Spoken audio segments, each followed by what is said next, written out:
자, 안녕하세요. 구도가 뭐 마음에 들진 않는데 일단은 하이 반갑습니다. 이게 참 제가 바닥에 앉아서 해야 될 상황입니다. 왜냐면 제 의자에 지금 받쳐놓고 있거든요.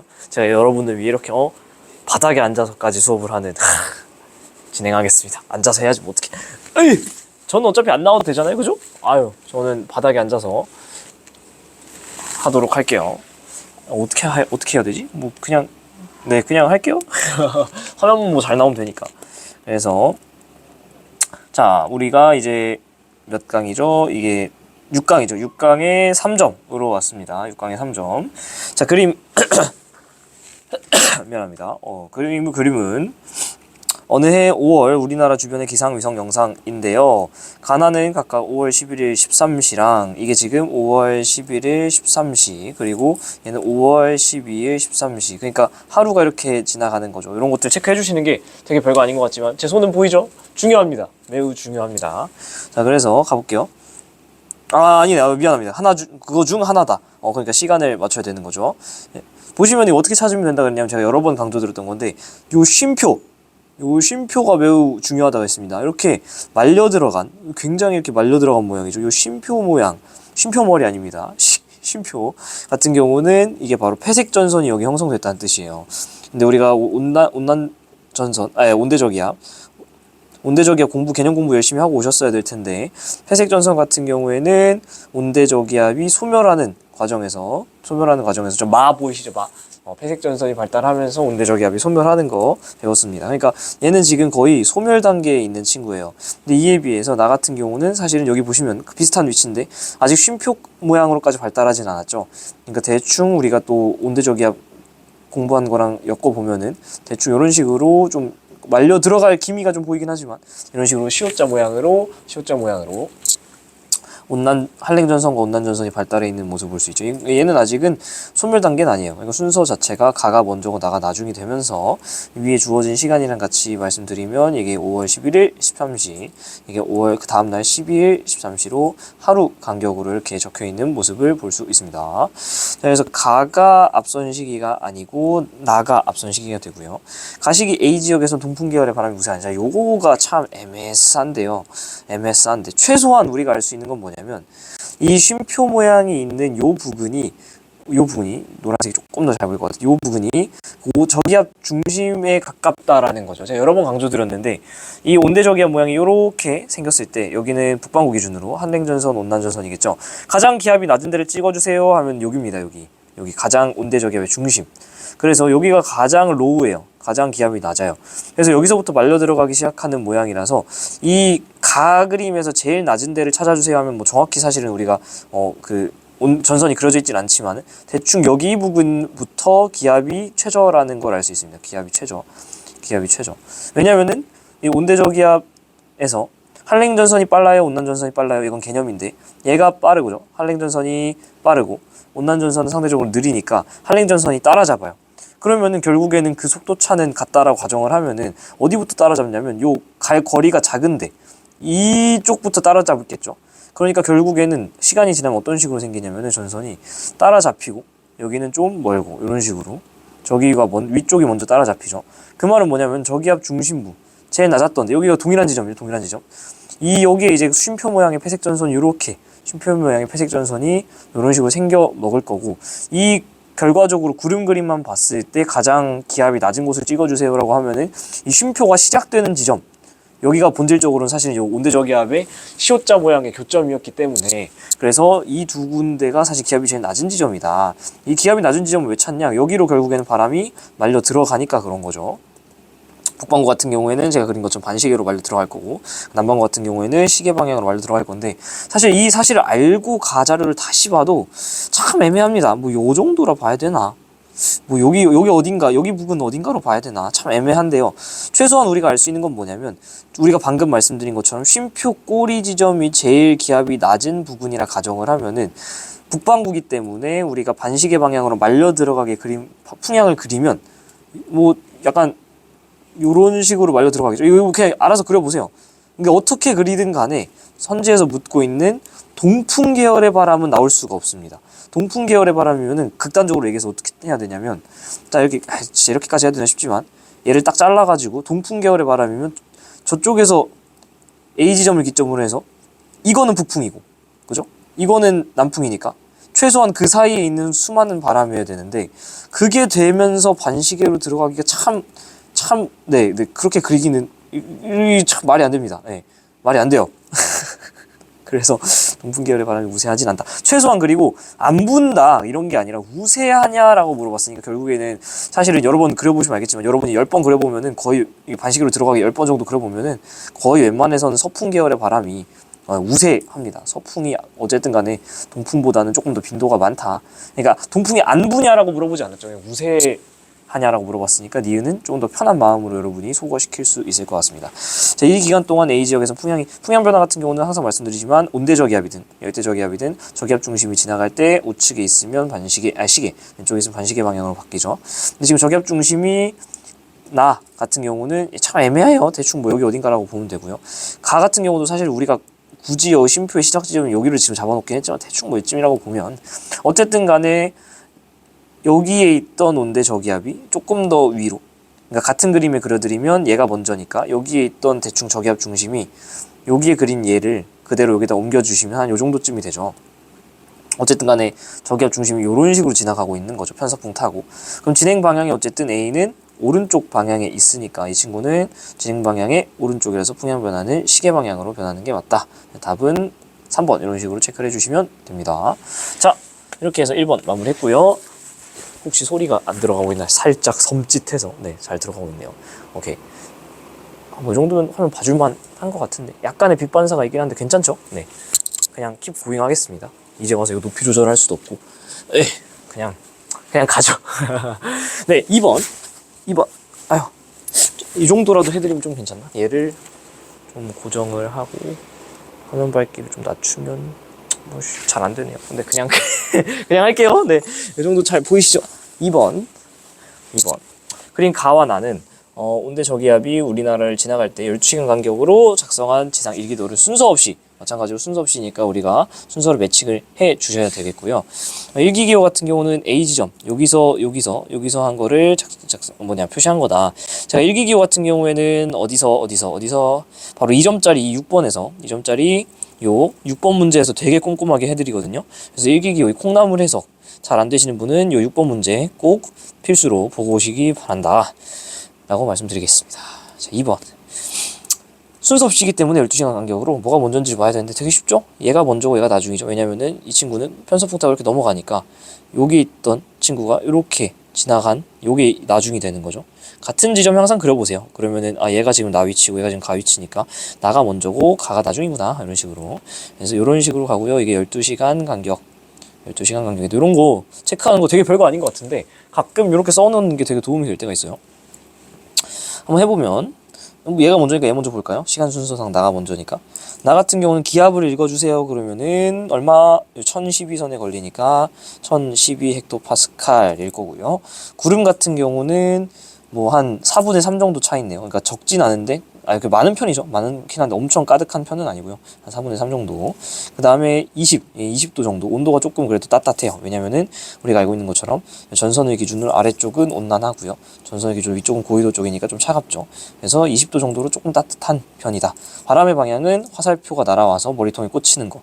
그래서 남풍이 불고 있고 풍향도 얘기해드렸죠. 이거 긴 막대기는 5m/s 정도가 불고 있는 모습입니다. 근데 시간이 지나서 이제 온대저기압이 슝 편서풍 타고 넘어왔더니 일단 기본적으로 우리가 알 수 있는 게 따뜻한 공기 영역에서 찬 공기 영역으로 넘어갔겠구나라는 생각을 할 수 있죠. 그래서 아니나 다를까 온도가 7도 정도로 차가워졌고요. 그리고 풍향 변화도 당연히 있을 수밖에 없죠. 우리가 풍향은 외우고 있어야 되는데 이런 식으로 얼추 사실은 불게 되죠. 그래서 사실은 남서풍, 사실 그림에서 엄밀하게 나와 있죠. 남풍 계열의 바람이 명확하게 불었는데 지금 여기 같은 경우에는 이렇게 서풍, 그쵸? 거의 서풍 방향의 바람으로 이렇게 우리가 백용식으로 알고 있는 거랑 거의 유사한 거의 그냥 서풍이라고 할게요. 조금 틀어지긴 했는데 거의 서풍이고요. 거의 그리고 풍속은 지금 긴 짝대기 2개니까 10m/s 정도 조금 빨라진 모양새입니다. 구름 같은 경우도 보시면 알겠지만 아까 4분의 3 정도 차 있었는데 꽉 찼죠. 그러니까 구름도 굉장히 많고, 우리 배경 지식이랑 같이 연결해보면 왜 그런 일이 발생하냐면 한림전선 후면의 좁은 구역에 저군형 구름 소나기, 뭐 기왕 한 개만 말씀드리면 운남전선 전면의 넓은 구역은 추근형 이슬비가 내리게 되죠. 이 정도 분석해놓고 문제 들어가면 뭐가 어렵겠느냐. 가는 전이 아니고 후고요. 한랭전선 통과한 후에 얘가 20도보다 낮을 것이다. 실제로 읽어줄 수도 있죠. 17도 정도로 낮아졌다는 걸 읽어줄 수도 있고요. 20이라는 숫자, 항상 여러분이 선제에서 등장한 숫자가 왜 등장했는지 찾아주시면 문제 풀기가 시작되는 게 딱 좋은데요. 여기에 20이 있죠. 지금 20이었는데 요 따뜻한 공기 영역에 있다가 찬 공기 쪽으로 들어가니까 최소한 20보다는 낮아지겠구나. 이렇게 푸셔도 됩니다. A지점 상공에서는 모두 전선면이 나타나냐? 전선면이라는 개념을 잘 모르시는 분들이 좀 있는데, 제가 개념에서도 열심히 말씀드렸지만 전선면 어렵지 않고요. 전선면이라는 거는 이렇게 찬 공기, 따뜻한 공기가 같이 있을 때 누가 더 밀도가 크죠? 그죠? 찬 공기가 밀도가 크죠. 그러니까 따뜻한 공기가 타고 올라가요. 타고 올라가다 보니까 결국에는 같은 공기가 있을 때 얘가 차갑고 얘가 따뜻하니까 결국에는 얘를 타고 올라가서 이런 모양의 그림이 되겠죠. 그래서 경사는 언제나 찬 공기 쪽으로 질 수밖에 없어요. 그래서 항상 경사가 찬 공기 쪽으로 지니까 거기를 타고 올라간 따뜻한 공기 때문에 구름이든 비든 이런 애들은 찬 공기 쪽에 내리게 된다라는 거. 전선면도 마찬가지로 해서 찬 공기 위쪽에 생긴다라는 거 꼭 다시 한번 정리해놓고 가시면 좋겠습니다. 그래서 결국에는 디귿에서 물어보고 있는 A지점 상공에 전선면이 나타나느냐라는 거는 A지점 상공에 찬 공기가 있느냐라는 질문이랑 똑같은 게 되는 거예요. 이해되시죠? 이렇게 정리를 해놓으세요. 전선면 헷갈리시는 분. 근데 가 같은 경우는 맞아요. 찬 공기 영역에 있어. 그래서 실제로 이렇게 저군형 구름이 막 생겨서 비도 많이 내리죠. 근데 A 같은 경우는 우리 아까 말씀드린 것처럼 따뜻한 공기 영역에 있죠. 그래서 가는 맞는 말이지만 나는 틀려서 답은 2번이 되겠습니다. 자, 3번 가겠습니다. 그린 가나는 정체전선. 우리나라에서 나타난 정체전선은 크게 어떤 기단과 어떤 기단? 그쵸. 요즘 딱 올라오고 있는 건데, 이쪽에 찬 공기가 밀고 내려오고 따뜻한 공기 밀고 올라가는 모양의 정체전선, 아래쪽에는 고온다습한 북태평양, 그 다음 위쪽은 오호츠크해, 얘네들이 힘싸움을 하는 거죠. 그래서 뻔하죠. 구름을 보고서 전선을 찾기, 혹은 전선을 주고서 구름을 찾기. 제가 아까 말씀드렸죠. 방금 바로 3번에서 어디에 전선면이 위치해서 어느 쪽 공기에 전선면이 위치해서 구름이 생기고 비가 내린다 했죠? 찬 공기 영역 쪽. 찬 공기 영역 쪽에 생긴다 했습니다. 모르겠으면 외우세요. 찬 공기 쪽에, 다시 한 번 더 써드릴게요. 찬 공기 쪽에 전선면이 생겨서 그걸 타고 올라가서 구름이 생기고, 그 구름이 생겼으니까 비가 내린다. 제발 모르겠으면 외우세요. 수능 과목인데 이 정도의 열의 정도는 보여야 되는 거잖아요. 그죠? 그래서 이렇게 전선을 통해서 강수구역을 찾는 거, 혹은 똑같지. 강수구역을 통해서 전선을 찾아. 이 노란색 영역이 찬 공기가 하려면 전선을 여기서 잘라야 되죠. 그래야지 이 위쪽은 찬 공기, 아래쪽은 따뜻한 공기가 되니까. 그래서 니은, 이거 뭐 뻔합니다. 기출문제에서 수백 번 나온 거라서 이거는 뭐 아직까지 절절 메고 계시면 큰일 나고요. 9시에 관측한 우리나라, 이런 거 시간 있잖아요. 시간 같은 거 제가 병적으로 체크하는 이유가 있어요. 왜냐면은 여러 번 강조했지만 기상위성 영상에서 만약에 새벽 3시 이때 본 기상위성 영상이면 이건 무조건 적외 영상이죠. 왜냐면 새벽 3시에는 반사할 태양빛이 없거든. 그래서 이 시간이라는 거 괜히 주는 게 아니니까 병적으로 체크해야 됩니다. 이런 거 체크 나중에 안 해가지고 틀린 다음에 나 이거 사실 알았는데 이거 시간 못 본 거야. 그딴 거 다 필요 없습니다. 다 실수요. 아니고 실력입니다. 굿이 뭐 여기서 쓰이는지는 제 기억은 잘 안 나는데, 그래서 두두두두두 해가지고 정체면선 위치는 니은이다. 자, 그래서 A 같은 경우는 제가 준비를 항상 해오거든요. 근데 문제가 워낙 많으니까 많이 풀기도 하고 바로바로 기억이 나지 않아요. 그러니까 사실은 여기 앉아가지고 거의 바로바로 풀어요. 네. 그래서 종종 실수도 하죠. 미안합니다. 니은이다. 맞죠? 그리고 이거 뭐 뻔한데, 이러한 발문, 이러한 질문의 형식은 많이 나오는 말이니까 그냥 외워놓으세요. 그래서 뭐 수증기가 어디서 공급되느냐, 이 따뜻한 공기가 타고 올라가면서 구름을 만들잖아요. 그러니까 북쪽이 아니고 남쪽, 즉 따뜻한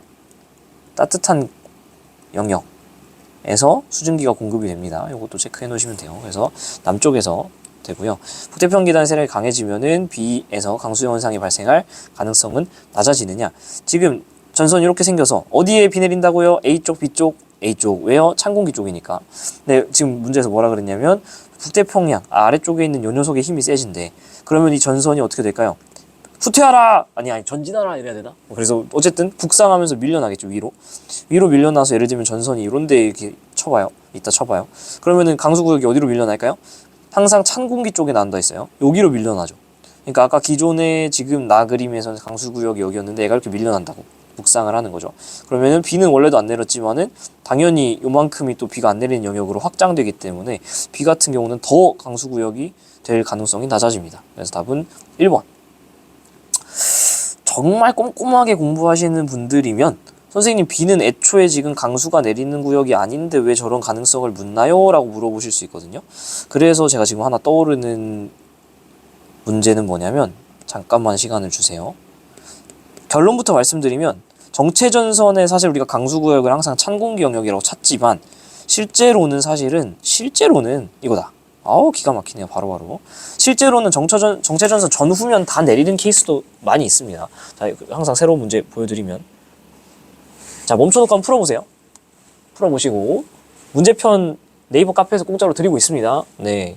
그리고 답은 8번에 2번이네요. 네, 이거 다 정답 2번인데 가가 지금 정체전선 모양이거든요. 근데 정체전선 우리가 알고 있는 대로 하면은 그 찬 공기 영역에만 강수가 내려야 되지만은 지금 전후면 다 구름이 막 이렇게 있어요. 구름이 많다 하고 물론 구름이 있다고 비가 무조건 내리느냐 그건 또 아니지만 네 우리가 지금까지 배운 내용 일반적인 내용에서는 정체전선에서 찬 공기 영역만 구름이 생겨서 비 내린다라고 배웠잖아요. 그러니까 구름조차 없다라고 배웠잖아요. 근데 실제로 이 자료 보시면 정체전선에 전면 후면 할 거 없이 다 비가 내리거든요.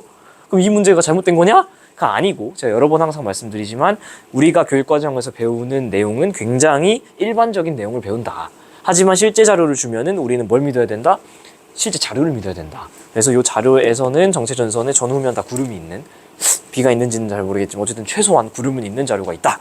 그래서 다시 돌아와서 아까 그 문제 같은 경우는 원래 강수가 없는데 비 지역에는 뭐하러 이런 문제를 내요가 아니라 원래 여기에 충분히 구름이 생기고 또 이제 그렇기 때문에 비도 충분히 내릴 수 사실 있다. 근데 우리가 일반적으로 그냥 딱 봤을 때 여기도 보시면 알겠지만은 사실 엄밀히 말하면 전선이 니은의 위치라면 여기는 구름이 없어야 되죠. 비 지역이니까. 근데 실제로 가자료만 봐도 구름이 좀 밀려 내려오죠. 그죠? 그러니까 항상 자료를 좀 신뢰하셨으면 좋겠다라는 얘기를 다시 한번 합니다. 자, 4번 가겠습니다. 자, 4번. 그림 가는 어느 기단의 변질. 우리 기단의 변질 하면은 제발 바로바로 튀어나와야 됩니다. 기단의 변질 이거 놓치시면 큰일 나요. 문제 많이 나오는데. 기단의 변질하면 두 가지밖에 없어요. 따뜻한 놈이 차갑게 변하거나 차가운 놈이 따뜻하게 변하거나 여기 있죠. 근데 이제 문제 많이 나오는 건 뭐라 그랬죠? 그렇지. 한랭 기단의 변질, 겨울철 시베리아 기단의 변질, 서해안의 폭설을 유발하는 왼쪽 거가 됩니다. 그래서 저는 저 문제를 읽을 때 이렇게 가르치면 안 되지만은 여러분이 기단의 변질이라는 키워드가 등장하면서 서해안 폭설 혹은 이마저도 안 줄 수도 있어. 그냥 폭설 나오면 여러분이 이거 그냥 공식으로 알고 있어도 돼요. 참 이렇게 가르쳐드리면 안 돼요. 사실 솔직히 말하면 이거는 바로 한랭 기단의 변질이다. 원래는 이렇게 가르치면 안 되죠. 왜냐면은 폭설을 유발하는 요인은 정말 많아요.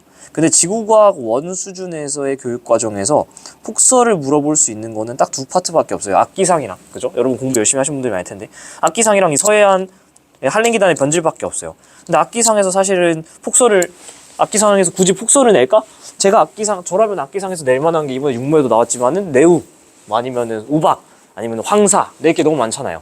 그렇기 때문에 굳이 악기상 파트에서 폭설을 낼 리가 없진 않지만은 희박하다. 그러면 우리가 교육과정에서 배우는데 폭설이 등장할 만한 데는 딱 어디밖에 없다? 한랭 기단의 변질밖에 없다.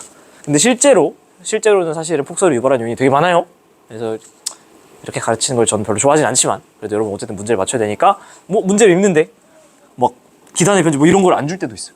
폭설 이런 용어가 나오면 이거 거의 한 99% 한랭 기단의 변질 문제겠구나 라고 하고 푸셔도 그렇게 크게 틀리지 않습니다. 오케이. 그래서 다시 돌아와서 저는 그래서 기단의 변질 사실 폭설 이 단어를 보자마자 볼 필요도 없이 이거는 서해안 폭설이 내려서 한랭 기단의 변질이 일어난 거구나. 한랭 기단의 변질이 일어나서 서해안 폭설이겠구나. 딱 하면서 시작을 합니다. 하루 뒤 우리나라 주변에 가시 영상이니까 가시 영상은 뭘 보고 싶은 거죠? 그렇지, 두께를 보고 싶은 거예요. 가시 영상으로 봤을 때 최소한 보인다라는 건 뭐 어떻다라는 거? 그치, 낮이라는 거죠. 태양이 떠 있다라는 거죠. 그래야 얘네들이 구름이 태양빛을 반사해서 올 수 있겠죠. 조금 더 오버 쌈발 아니다. 여기 구름이 다 있어서 네. 오버 쌈발을 할 수가 없게 됐어. 높이에 따른 온도인데요. 확장하면서 황해를 지나감에 따라서 봐봐. 황해가 뭐예요? 우리 황해 아직도 뭔지 모르면 큰일 나요. 해양 공부 안 하신 거로 티나. 서해안이죠. 황해 서해안. 그래서 폭설, 그죠? 그래서 서해안 폭설 개념 다시 등장하고요. 한랭기단의 변질이니까 차가운 놈이 성질이 변했다라는 건 차가운 놈이 어떻게 됐다라는 거예요? 따뜻해진다라는 거죠. 왜 따뜻해지냐면 지표가 엄청 차가워. 근데 바다는 비열이 커서 상대적으로 따뜻해. 하지만 그렇다고 해서 겨울바다가 막 따뜻하다 하면서 들어간다는 게 아니에요. 겨울바다가 상대적으로 땅에 비해서 온도가 높다라는 거죠. 그래서 어떻게 되냐면은 원래 지표 부근에서 이 정도 온도였는데 차가운 놈이 온도가 증가해야 되는 거니까 한랭기단의 변질, 온도가 한랭기단이 변질된다라는 건 차가운 놈이 따뜻해진다라는 거죠. 차가운 놈이 차가운 채로 그대로 있으면은 그게 무슨 한랭기단의 변질이겠어요? 그죠? 따뜻해지는 거니까 니은으로 변하는 겁니다. 그리고 기단이 확장해서 황해 진화에 따라서 불안정해지니까 왜 불안정해지느냐? 이거 외우고 계셔도 되고요. 심플하게 우리는 외우는 걸 줄이는 게 좋잖아요. 이런 식으로 변해가지고 여기 온도가 증가하면 여기가 높이가 낮으니까 하부고 여기가 높이가 높으니까 상부잖아요. 그래서 아래쪽의 온도가 오히려 더 높아. 밀도를 얘기해 줄래요? 밀도가 작은 거야. 밀도가 작으니까 어떻게 될까요? 상승하겠죠. 그래서 아래쪽에서 상승 기류가 막 생기면서 뒤집어 까요. 그러니까 무슨 구름이 만들어질까? 저군 혹은 정란운이 만들어지면서 그러니까 이런 식으로 폭설을 때리는 거죠. 그래서 폭설을 때렸기 때문에 지금 서해안 쪽에 구름이 굉장히 많이 분포하고 있는 걸 볼 수 있습니다. 근데 재밌는 건 요 기술이에요. 요거를 우리 친구들이랑 또 많이 얘기를 했었는데 가해 가시 영상을 촬영할 당시에 AB는 구름이 없는 맑은 날씨였다라고 얘기를 하는데 지금 여기도 그렇고 여기 특히 A 지점에 시허옇게 구름이 있다라고 지금 표시가 돼 있네요. 그래서 아니 이게 무슨 말이냐? A, B 지역은 구름이 없다고 해놓고 B는 뭐 시꺼머니까 구름이 없다고 쳐도 A 지역은 하얗게 돼 있어서 구름이 있다라는 걸 위성 자료로 줬으면서 이게 무슨 뜻이냐? 라고 얘기를 하는데 우리가 내린 결론은 뭐였냐면은 그니까 날씨 자체로는 구름이 없어. A도 그렇고 B도 그렇고 기상 영상 자체로는 구름이 없는데 A 지역에 지금 구름이 있다고 지금 위성 영상 자료고 말하고 있는 이유는 그 이유는 이게 바로 한랭기단의 변질 때문이야. 뭐 이런 식으로 변질 때문에 원래 날씨상으로는 구름이 없는 게 맞는데 A는 지금 한랭기단의 변질 때문에 특이하게 A 지역에는 구름이 있는 거야. 뭐 이런 식으로 해석을 하고 넘어가면 될 것 같습니다. 그래서 폭설이 내린 그래서 디귿선지가 풀리는 거죠. A가 많다. 만약에 날씨만 고려하면 다시 정리해드리면 만약에 날씨만 고려하면 저 마지막 문장 때문에 A 지역도 B 지역도 구름이 없어야 되는 게 맞아. 그래서 가시 영상으로 봤을 때 둘 다 시꺼머야 되는 게 맞아. 근데 A 같은 경우는 지금 봤더니 허여멀건해. 가시 영상에서 허여멀건하다라는 거는 구름 두께가 좀 있다라는 거야. 그럼 여기는 왜 날씨가 맑아서 구름이 없었는데도 불구하고 구름이 있다고 나왔을까? 이게 바로 한랭기단 변질 때문에 정란운이 쿠팡 띵동 배달 왔기 때문이야. 배민 주문 해가지고 왔다라는 거야. 이런 식으로 해석을 한다는 거죠. 됐죠? 자, 이렇게 해서 3점짜리 마무리했고요. 제가 얼마나 불쌍하게 있었는지 보여드릴까요? 여기 앉아가지고 찍고 있었어요. 진짜 여기 앉아가지고 어떻게 하고 있었는지 보여줄까요?